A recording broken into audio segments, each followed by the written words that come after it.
Recuerdo cuando tenía 15 años de edad. No fue hace tanto tiempo.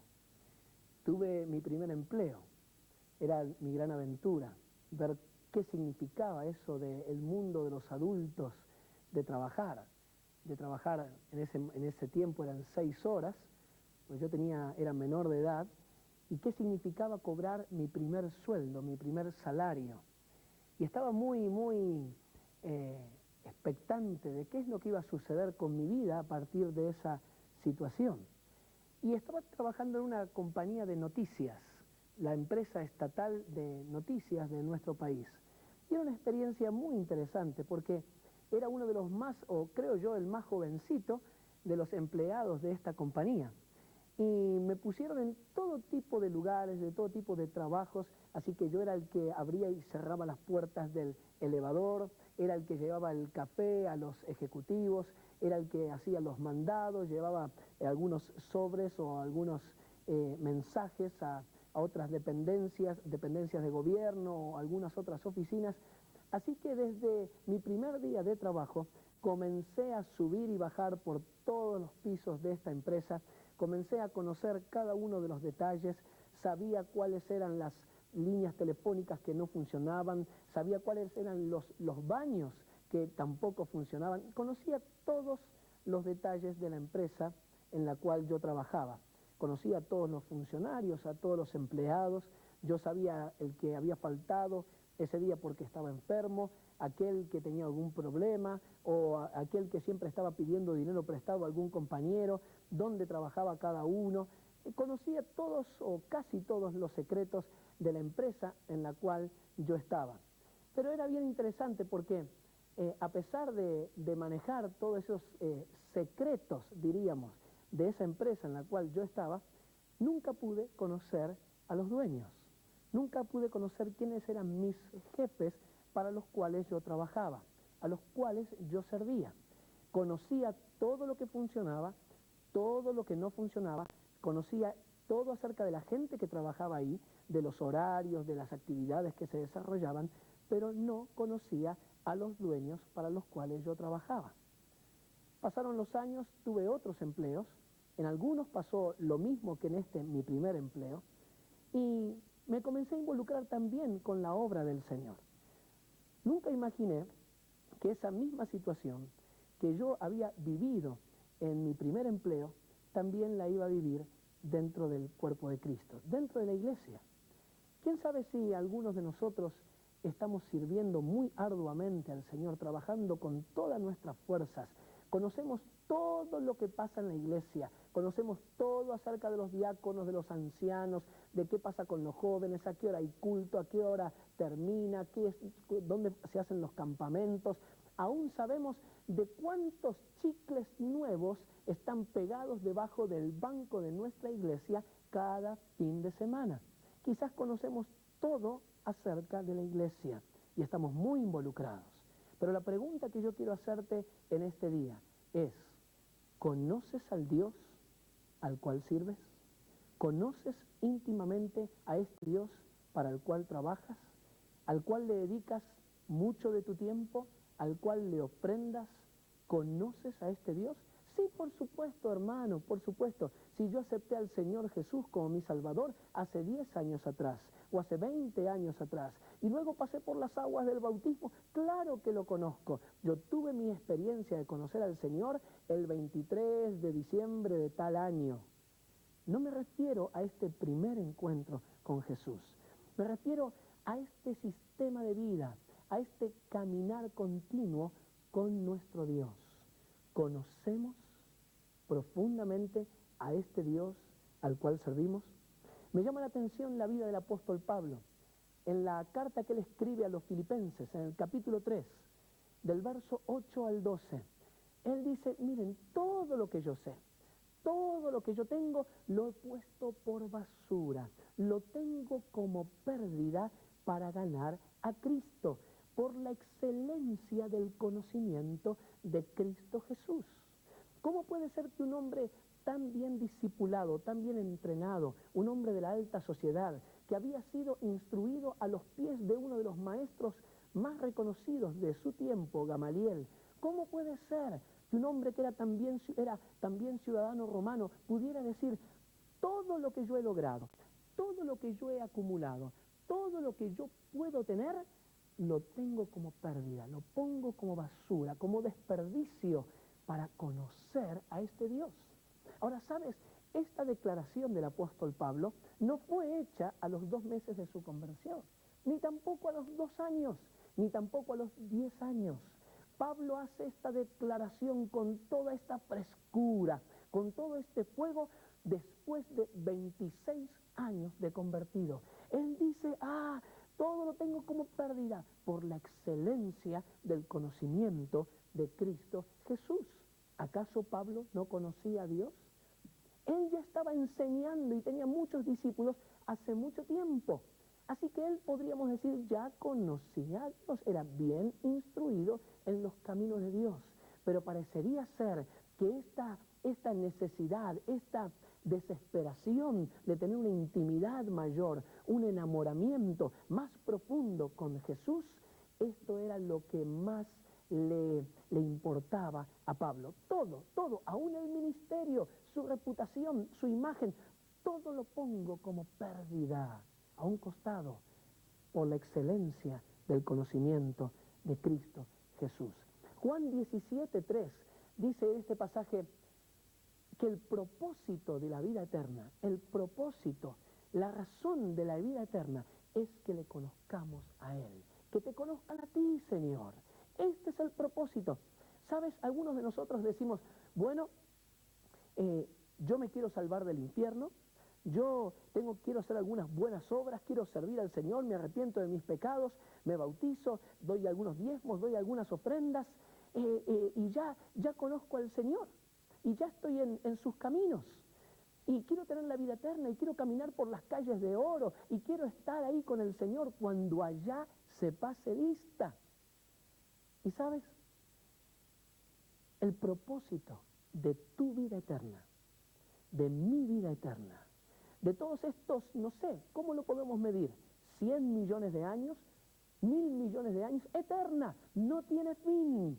En la misma esencia de la persona de nuestro Dios, el propósito de esta vida eterna es que le conozcamos a Él. ¿Qué quiere decir? Que hay más para conocer de Dios, que hay más presencia de Dios, que hay más revelación de su carácter, más revelación de su persona, de su obra en mi vida, de su trato en mi propio corazón. ¿Hay más de Dios para mí?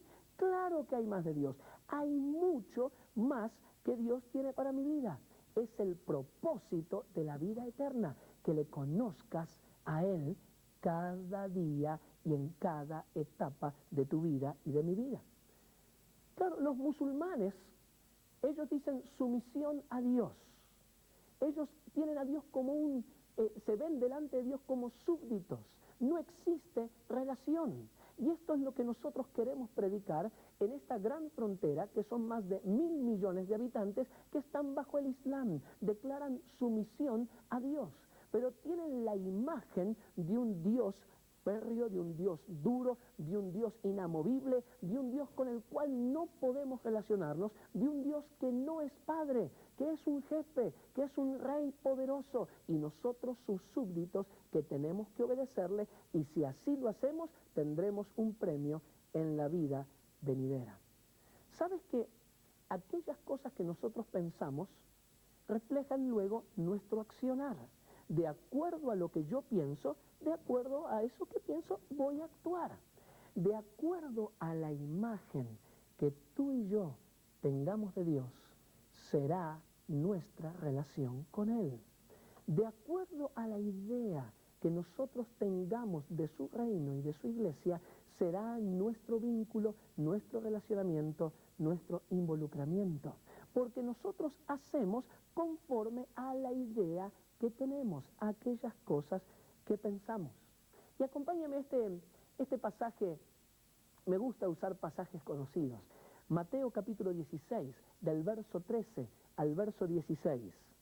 Jesús está en medio de una multitud, y Él está también ahí con sus discípulos. Y les dice, y les pregunta a ellos, amigos míos, muchachos, díganme, ¿qué es lo que la gente está diciendo acerca de mí? ¿Qué es lo que la gente piensa de mí?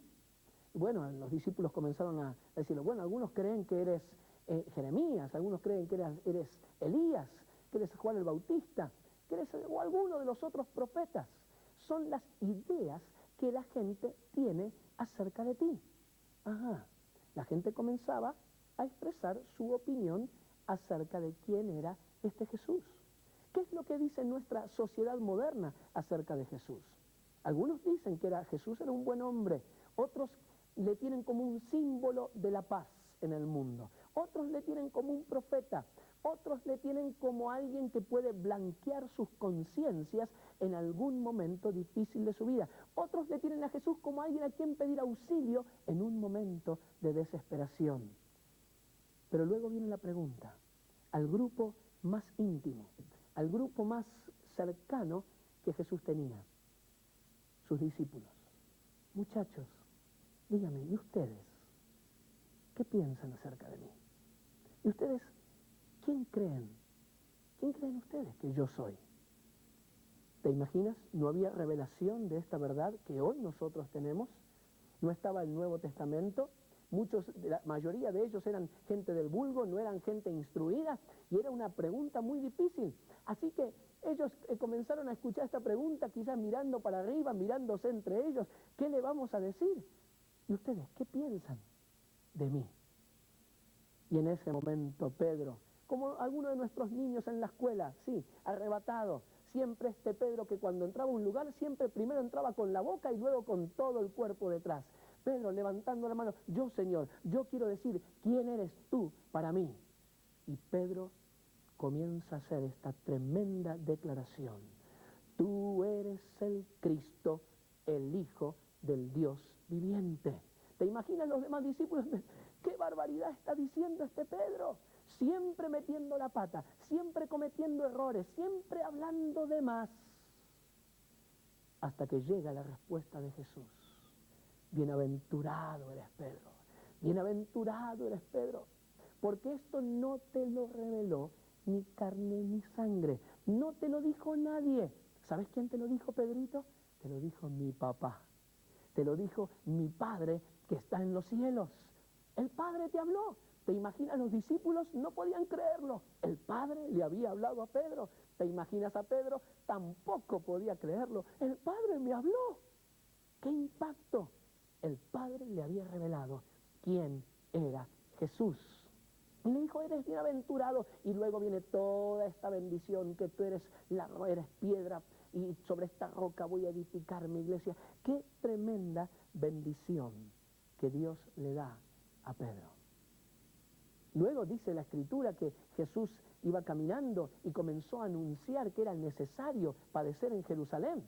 ¿Y sabes quién iba seguramente caminando pegadito a Jesús? Pedro, porque el Padre le habla a Jesús, el Padre me habla a mí, y unos cuantos metros más atrás seguramente iban los demás discípulos, porque el Padre le hablaba a Pedro.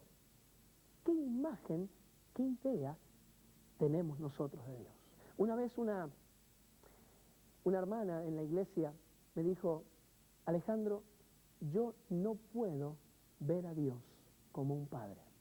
Yo no puedo relacionarme con Él como un padre. No puedo.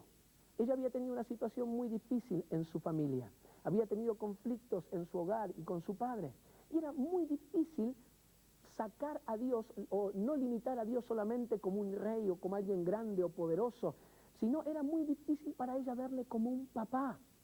Era muy difícil expresar en su corazón, Abba, Padre. Era difícil porque no sabía lo que significaba ser un padre en su propia vida. No había experimentado esa paternidad en su propia vida.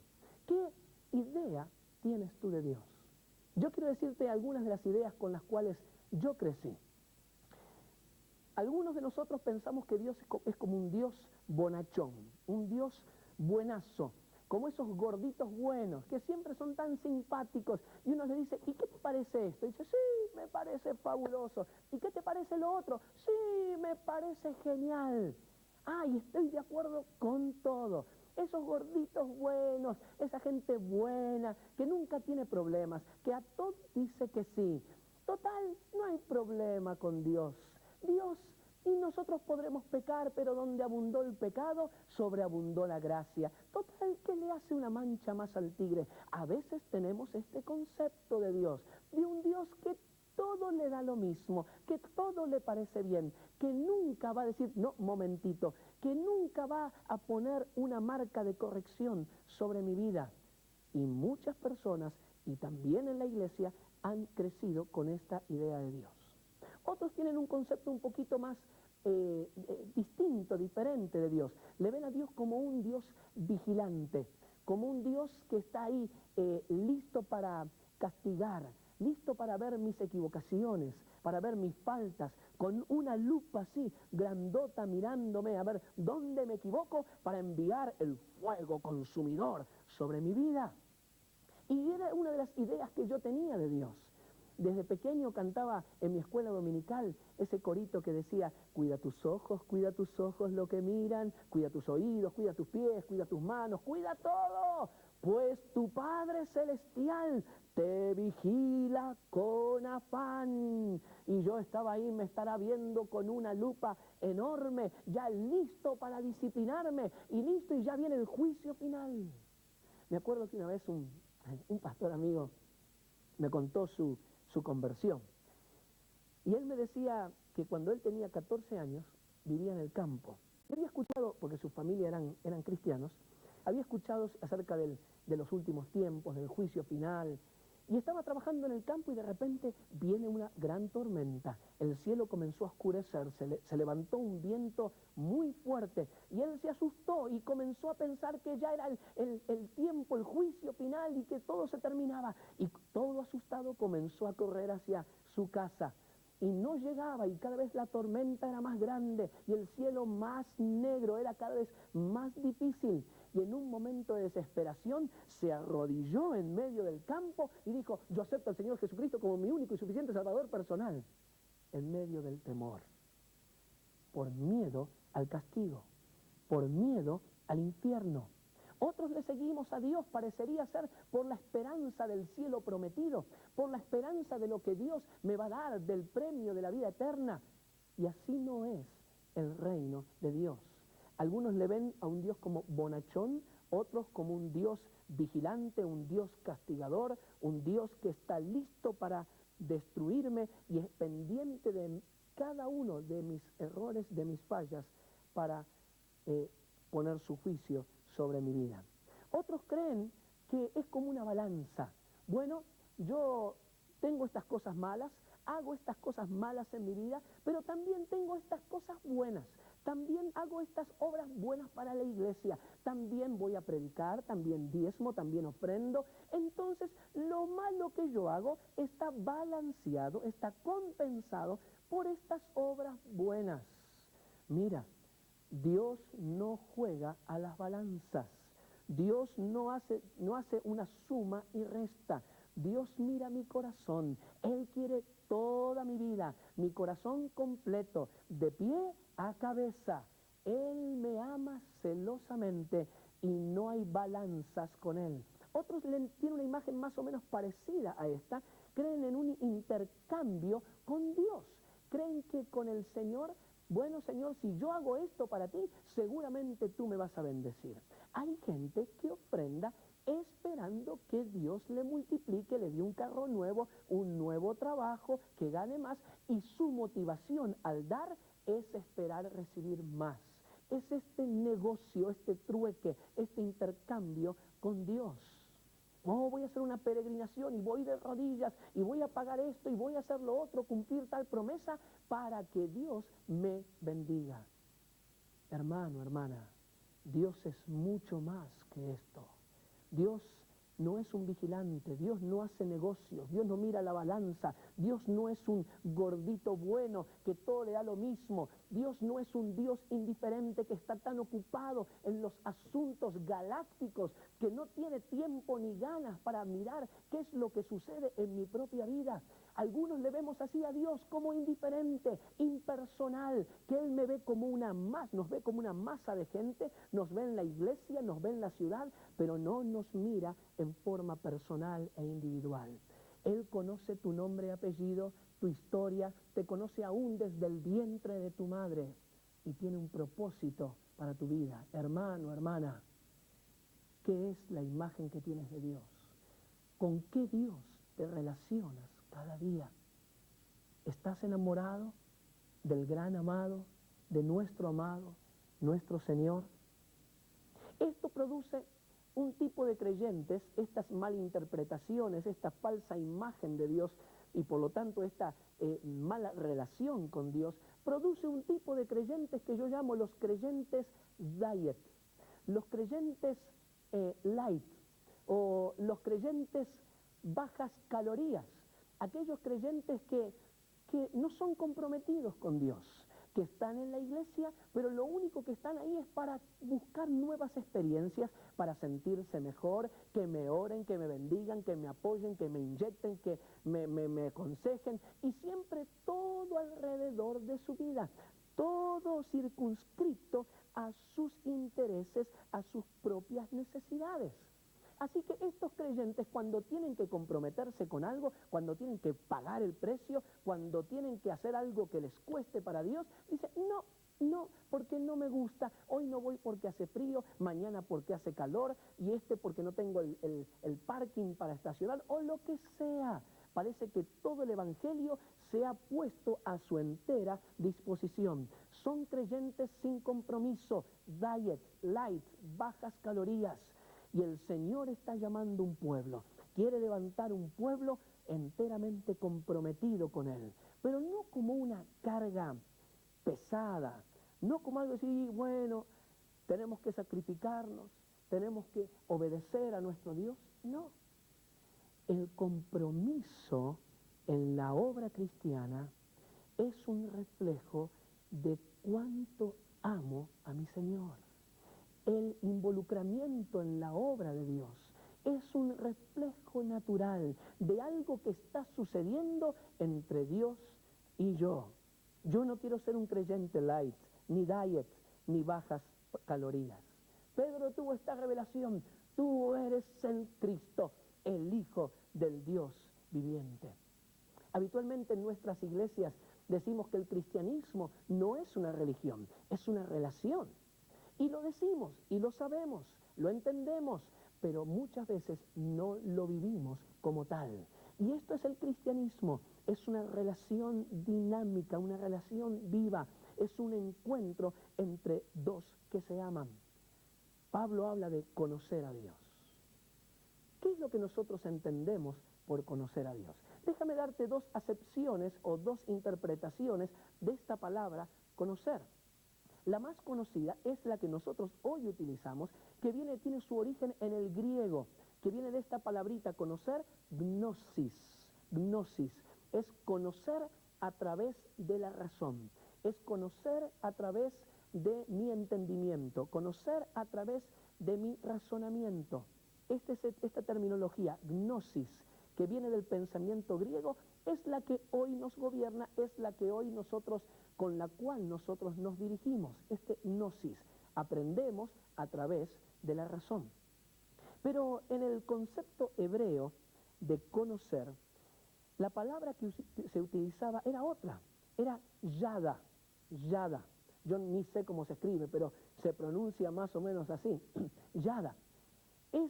El significado de esta palabra yada es conocer por la experiencia, conocer por una vivencia. Es un evento, algo que sucede en mi vida que me permite apreciar una realidad, que me permite incorporar algo a mi vida, aprender, conocer, pero está fundamentado en una experiencia profunda, algo que me cambia, algo que me choquea, algo que me impacta. Esto es conocer en el fundamento de los judíos, yada. Es interesante que cuando la Biblia nos habla, por ejemplo, que Adán conoció a su mujer, Eva, cuando se refiere a que el hombre tiene relaciones sexuales con su mujer, utilizan esta palabra conocer, y Adán conoció a Eva, su mujer. ¿Sabes cuál es el original de esta palabra en sus textos? Es yada. Y Adán yada a Eva. Tuvo un encuentro tan íntimo, una experiencia tan profunda, algo que los encarnó, les hizo uno. Tuvieron este yada. Y este es el concepto bíblico, el concepto cristocéntrico, este yada de conocer a Dios. Imagínate que Pablo, luego de 26 años de creyente, él no va a decir: tengo todo por basura, por desperdicio, por la excelencia de la información, del razonamiento, de toda la intelectualidad que yo puedo incorporar a mi vida. Pero Pablo entendía: yo tengo todo por desperdicio, por la excelencia de este yada con mi Dios, de este encuentro profundo, íntimo, cotidiano. Oh, este enamoramiento de mi Dios. Estoy cautivado por Él, por su presencia. Yo quiero tener este yada cada día con mi Dios. Y esto significa conocer a Dios, tener este encuentro, esta experiencia. Acuérdate cuando dice que el pueblo de Israel dice: se las enseñarás estas leyes a tus hijos, cuando te acuestes, cuando te levantes, cuando estés de camino. Es una experiencia. Y si yo no tengo esta experiencia incorporada como algo permanente a mi vida, lo único que me quedará es el conocimiento de aquí, o sea, la cáscara de la naranja, o lo que está afuera, no la pulpa, no la esencia, no el alimento. Y esto es lo que nosotros queremos pedirle a Dios. Yo quisiera pedirte que ahí donde estás, en este momento, cierres tus ojos por unos instantes. Yo quiero declarar algunas verdades de quién es, de cómo es tu Dios, mi Dios. Nuestro Padre Dios es compasivo, es tierno, es justo. Sabes, Él es fiel, nunca te falló. Él es honesto, nunca te va a decir ni nunca te dijo una cosa por otra. No hay doblez en Él, no hay engaño. Él es eterno, tiene control de los tiempos, tiene todo poder, todo conocimiento. Él es Padre, Él es dulce, Él es justo, Él es santo, Él es vulnerable a ti y a mí. Este es nuestro Dios. ¿Sabes? Para Dios hubiera sido mucho más sencillo, cuando nos creó, habernos hecho como robots. ¿Por qué? No hubiera tomado tanto riesgo. Él se hubiera asegurado tu obediencia y la mía. Él se hubiera asegurado nuestra respuesta. Se hubiera asegurado nuestra obediencia en su reino. ¿Te imaginas? Dios haciéndome a mí un muñeco, un robot programado. Entonces llega domingo por la mañana, en el culto que comienza a las 9 de la mañana, a lo mejor en mi iglesia, y digo: pip, pip, pip, ahí estoy puntualmente a las 9 de la mañana con mi esposa, con mis hijitos, llego al culto, el pastor dice: alabemos a Dios, levanto mis manos, en el momento de la ofrenda, doy el diezmo, a las 4 de la tarde es evangelismo, hacemos evangelismo. Nunca fallo, nunca llego tarde, nunca hago nada mal, soy perfecto, le respondo a Dios en todo lo que Él espera de mí, porque Él me programó para que así yo lo hiciera. Esto no hubiera sido problema para Dios. Dios pudo haberme hechote a ti así, de esta forma. No hubiera significado problema. Él no hubiera tenido de esa forma ningún riesgo con tu vida y con la mía. ¿Por qué entonces Dios nos dio libre albedrío? ¿Por qué Dios nos dio emociones? ¿Por qué Dios nos dio la libertad de elegir? ¿Por qué Dios se metió en un problema tan grande con nosotros para darnos esta libertad, para que nosotros le traigamos tremendos dolores de cabeza? ¿Por qué? ¿Sabes por qué? Por una razón muy sencilla. Dios no quería un ejército de autómatas que le obedezcan. Dios siempre quiso ampliar un círculo de amor, una relación preciosa con cada uno de nosotros.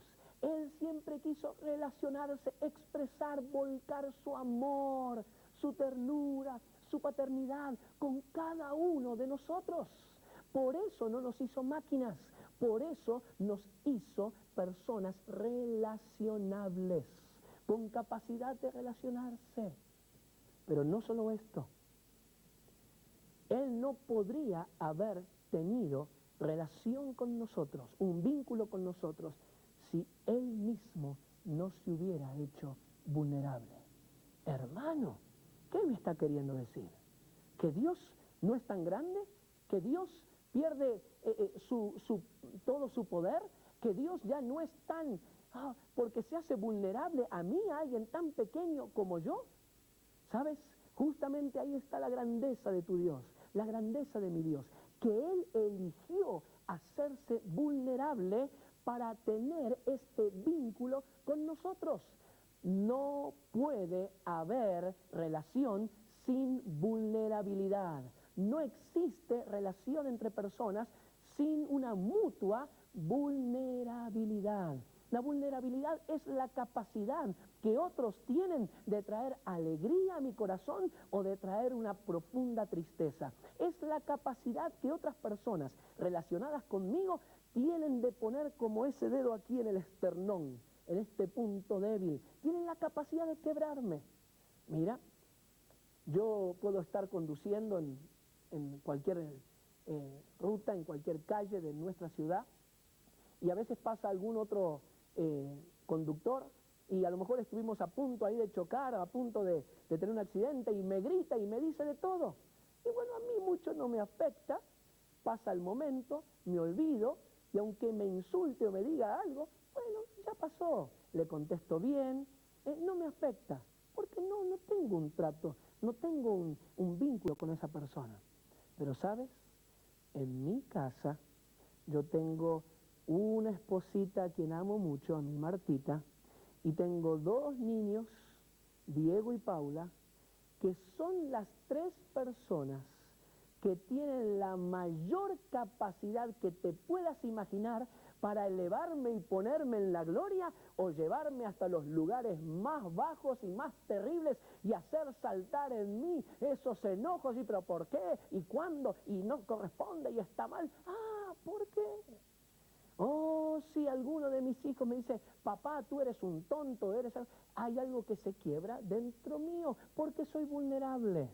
O dime la verdad, ¿alguna vez cuando alguno de tus hijos vuelve de la escuela y viene llorando, no sé si te ha pasado esto alguna vez, pero viene llorando y dice, papá,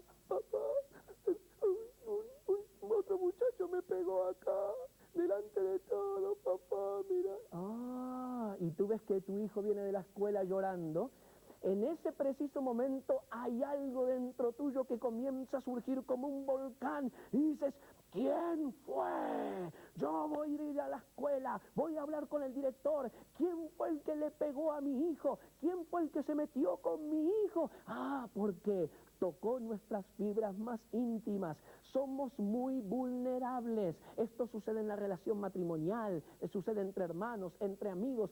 Somos vulnerables, cada vez más vulnerables a medida que esta relación se hace más profunda. Y Dios eligió en su amor, en su paternidad, en su grandeza, eligió hacerse vulnerable a ti y a mí. ¿Qué quiere decir esto? Que las cosas que tú y yo hacemos tienen la capacidad, ¿y qué decimos? Tienen la capacidad de llegar hasta lo más íntimo del corazón de Dios. Tienen la autopista, el camino abierto para traer un gozo profundo al corazón de Dios o un dolor profundo al corazón de Dios. ¿Cómo? ¿Dios tiene emociones? ¡Claro! La Escritura, hay muchos pasajes que hablan del gozo o de la tristeza que Dios puede experimentar. Dice, se alegrará sobre ti con cánticos. ¿Te imaginas la alegría de Dios? Dice, hay fiesta en los cielos cuando un pecador se arrepiente. ¿Cómo será una fiesta en los cielos? ¿Cómo será? ¿Te imaginas que será algo así? A ver, un pecador arrepentido, el 8.245.227, ping, ping, botón, pic, fiesta. Muy bien, todos contentos, qué fiesta. ¿Tú crees que será algo así? Muy bien, ahora mi hijo que estaba medio apartado, que era pródigo, que le tenía estos problemas, entonces volvió a mí, entonces botón, vamos a apretar el botón de la alegría, a ver algunos ángeles que salten un poquito y un poquito de fiesta, fiesta. ¿Tú crees que será esta la alegría que experimenta el corazón de Dios? ¿Cómo fue la alegría de ese padre cuando veía que su hijo, el que había malgastado toda su herencia, volvió? Le abrazó, le besó, dijo, hagamos fiesta, toma el anillo, matemos el animal más gordito, hagamos la gran fiesta, porque este era mi hijo que estaba muerto y ahora vive, que estaba perdido y ahora lo hemos encontrado. Fiesta. ¿Te imaginas la alegría que puede haber en el corazón de Dios cuando nosotros le obedecemos, le servimos, somos sensibles a su palabra, le creemos a Él? ¿Te imaginas la alegría? Yo me imagino a Dios saltando, diciendo, ¡aleluya! Mis hijos me siguen, mis hijos me aman, me creen. Dios se alegra como tú, ni yo, ni tú nos podemos jamás imaginar, porque es un Dios infinito y Él puede tener alegría infinita.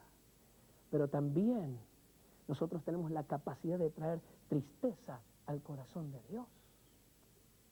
Dice que cuando Dios en Génesis vio la maldad del hombre, dice, le dolió en su corazón. ¿Cómo crees que se entristecerá Dios? ¿Cómo crees que Dios experimentará dolor? ¿Dirá algo así? Ay, me duele, ¿sí? Está muy mal, botón de dolor, entonces hizo mal. ¿Tú crees que Dios es una computadora cósmica? No. Para relacionarse contigo, conmigo, Él se hizo vulnerable, exponiéndose. Si tú has visto el mensaje sobre sanidad interior, habrás visto que yo conté acerca de un animalito que yo tengo en casa, que es guardián y mordió a mucha gente, como a 14 personas. Tuve que pagar el tratamiento médico de muchos de ellos. Pero ¿sabes? Cuando yo llego, este perrito tan querido y tan guardián viene muy contento y pone así su pancita, para que yo le haga cariños, para que le haga mimos. Se hace vulnerable, ¿sabes por qué?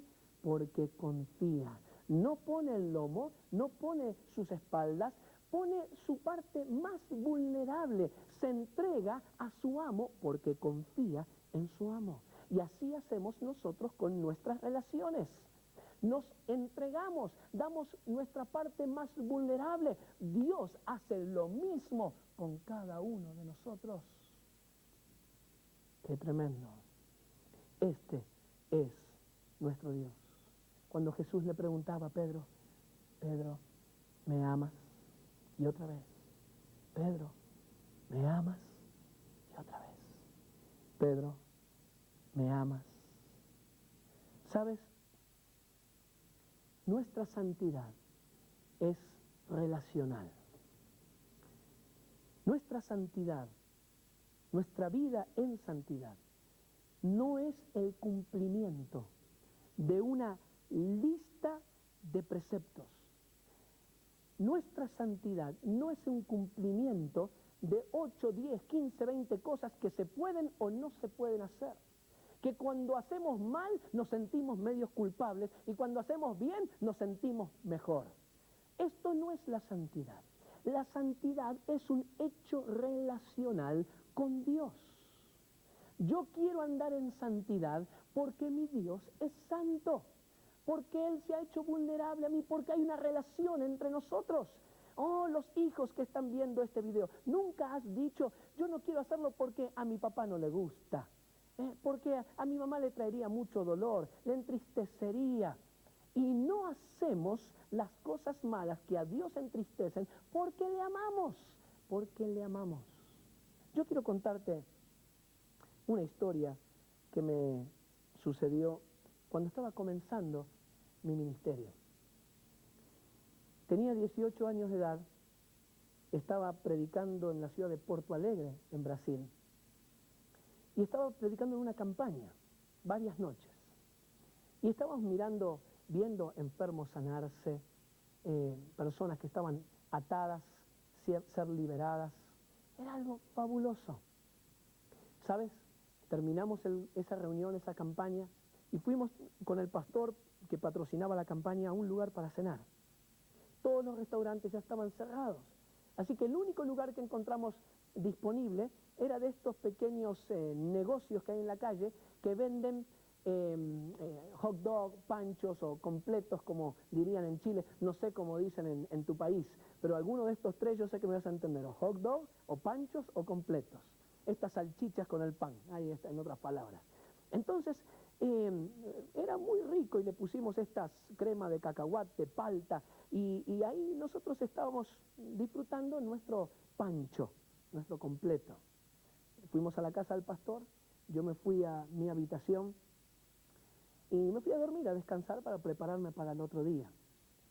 A la madrugada me desperté con una terrible descompostura y mareado, con náuseas, tenía como ese rechazo por la comida, ni podía pensar en comida.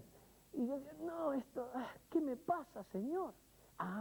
Esto debe ser un ataque del enemigo, porque yo estoy predicando el evangelio y yo estoy orando por enfermos. Así que ahí mismo me puse a orar y comencé a reprender y dije, espíritu de enfermedad, yo te quiebro, te piso, te pateo, te echo fuera, te saco de acá porque querés impedir mi obra en el reino, mi trabajo, mi servicio en el reino de Dios. Y sabes, me comencé a marear y púmbate, me caí en la cama.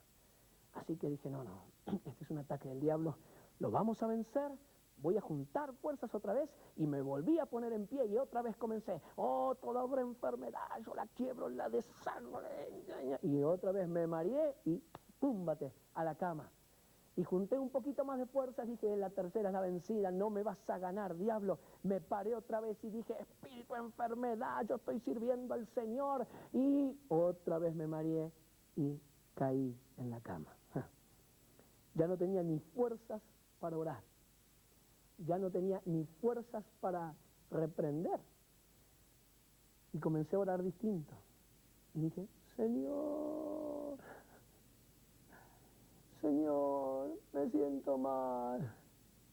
No podía ni pensar en comida, era una repugnancia. Discúlpame el ejemplo que estoy dando, pero es necesario para el tema que estamos hablando. Y Señor, por favor, haz algo, me siento tan mal. Y en esas ideas que se me atravesaron por ahí, le dije al Señor, Señor, por casualidad, ¿querrás enseñarme algo? ¿Querrás hablar algo conmigo? Señor, si quieres revelarme algo, tratar algo en mi vida, hazlo ahora, pronto, porque me sentía tan mal, yo sentía que me estaba muriendo. Claro, nadie se muere por un completo, por un pancho, por un hot dog, pero yo me sentía que me estaba muriendo. Así que dije, Señor, si me quieres decir algo, habla conmigo ahora. Y sabes, el Señor habló a mi corazón. Me dijo, hijo, ¿ves cómo te estás sintiendo? ¿Puedes notar esto que estás experimentando en tu vida? Sí, Señor, era en vivo y en directo. ¿Sabes, hijo? Esto es lo mismo que yo experimento en mi corazón cada vez que pecas contra mí. Esto es lo mismo que se produce en mis entrañas cada vez que me desobedeces. Esto es lo mismo que sucede en mi vida cada vez que, pudiendo hacer lo bueno, no lo haces, porque yo te amo, pero soy santo. No puedo ni oler el pecado. El Padre mismo tuvo que dar las espaldas al Hijo en la cruz cuando cargaba nuestros pecados. Y el Hijo clamó, Padre, ¿por qué me has desamparado? Porque Dios es santo, es tierno, es precioso. Él me ama sin condiciones. Pero Él no puede digerir mi pecado. No puede digerir mi soberbia. No puede digerir mi inmoralidad, engaño, mentira.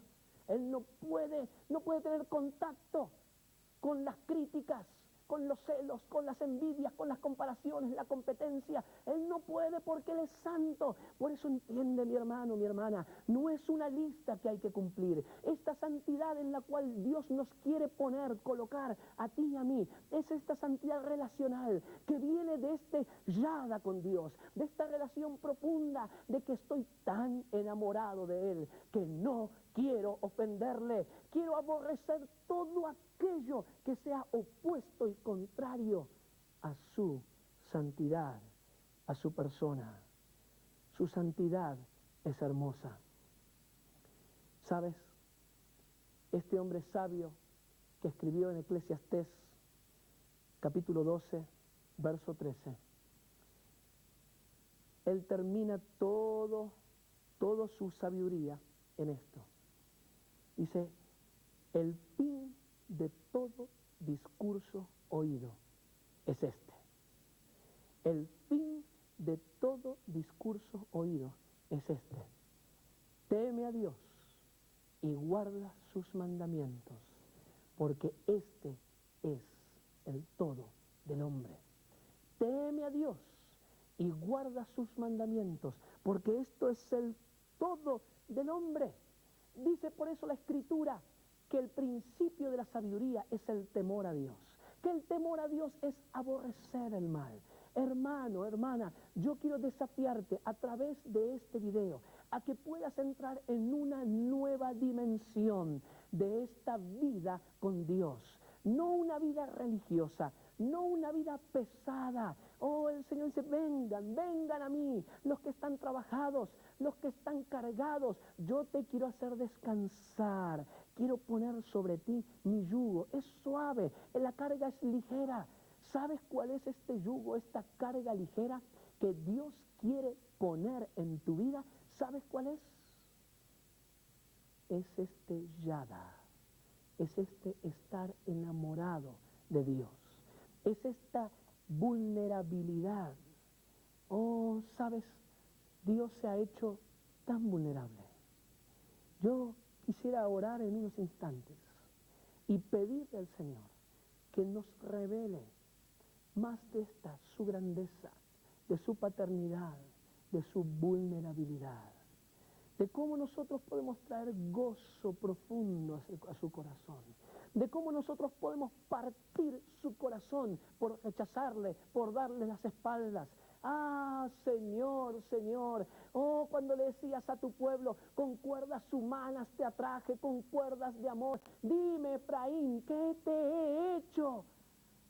Este Dios que se ha hecho tan accesible, que es tan grande, pero quiere ponernos dentro de este círculo relacional, íntimo, de estar enamorado. Señor, habla hoy con mi vida. Quiero enamorarme de ti hoy. Quiero andar en pos de ti. Quiero depender de ti. Quiero poner mi confianza en ti. Este es el propósito de la vida eterna. Conocerte a ti y mañana conocerte más y la semana que viene conocerte más.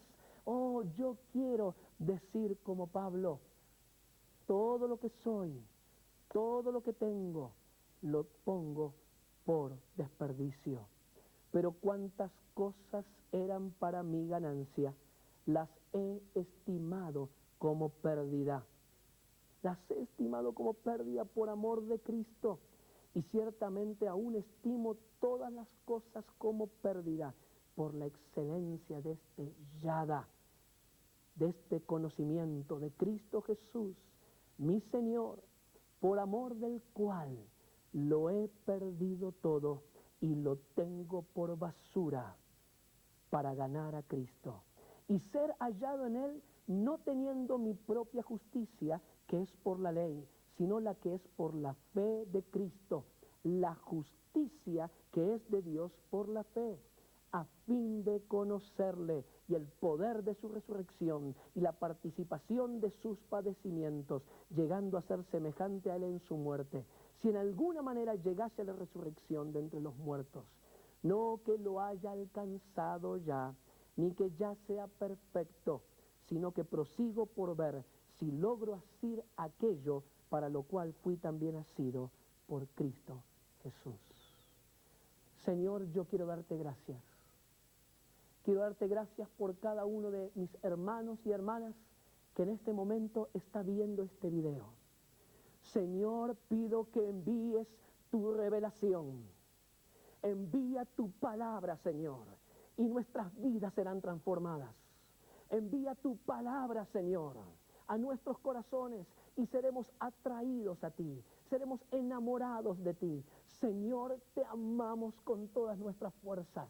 Queremos no solamente conocerte con nuestro intelecto, con nuestro razonamiento. Queremos conocerte en esta experiencia profunda. Queremos tener este yada contigo. No hay nadie más precioso que tú. No hay nadie más dulce que tú y digno de ser conocido. Gracias, Padre, en el nombre de Jesús. Amén.